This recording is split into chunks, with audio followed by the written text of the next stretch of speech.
Je viens de lire plus de 3 heures la deuxième partie du livre de Poupette en une traite et je vous dois de faire ma réaction à chaud. J'ai déjà fait 2 vidéos pour parler du livre, des 2 premières parties que j'avais lues. Là j'ai lu la dernière, la plus grosse partie, où elle parle de la prison et de sa sortie de prison.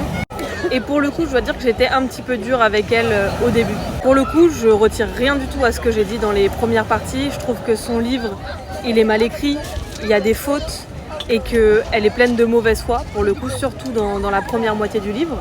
Mais dès qu'on arrive à la partie où elle est en prison, on sent qu'il y a une grosse remise en question. Elle explique d'ailleurs dans le livre qu'elle a écrit pas mal en prison et qu'elle s'est inspirée de ses écrits pour écrire cette partie du livre.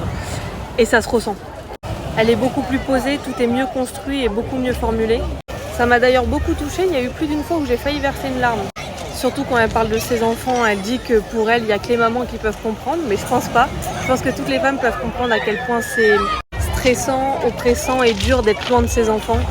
Pour le dossier de son mari d'ailleurs, je pense que le fait qu'elle ait été en prison a fait du bien à son mari aussi, parce que dans la dernière vidéo, je l'ai pas mal critiqué, j'ai dit que j'espérais qu'elle l'avait quitté. C'est plus le cas, j'ai appris qu'elle l'avait pas quitté et tant mieux pour eux, ils sont très heureux. Et de ce que je comprends dans le livre, il a vraiment évolué et je pense que le fait de s'être retrouvé tout seul à gérer 2 enfants, ça l'a complètement changé et en bien. Dans les précédentes vidéos, beaucoup m'ont demandé si, selon moi, ce serait bien qu'ils achètent le livre. Je pense que oui.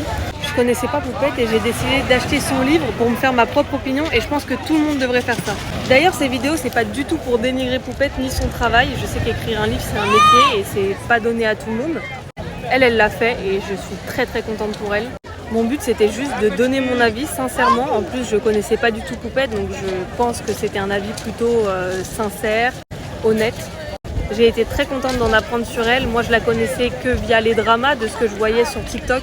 Donc très peu, j'avais vu la polémique avec les juifs ou sur la main de sa fille qui a été écrasée, etc. Mais je connaissais rien de plus d'elle.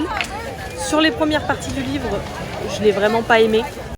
C'est pas le genre de personne que j'aime suivre, mais je comprends qu'il y en ait plein qui apprécient vraiment sa présence sur les réseaux.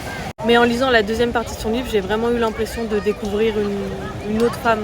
C'est pas la Poupette qu'on voit, la petite écervelée pour le coup, qui a conscience de rien, qui fait n'importe quoi.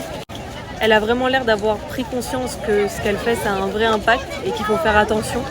Et c'était vraiment agréable à lire.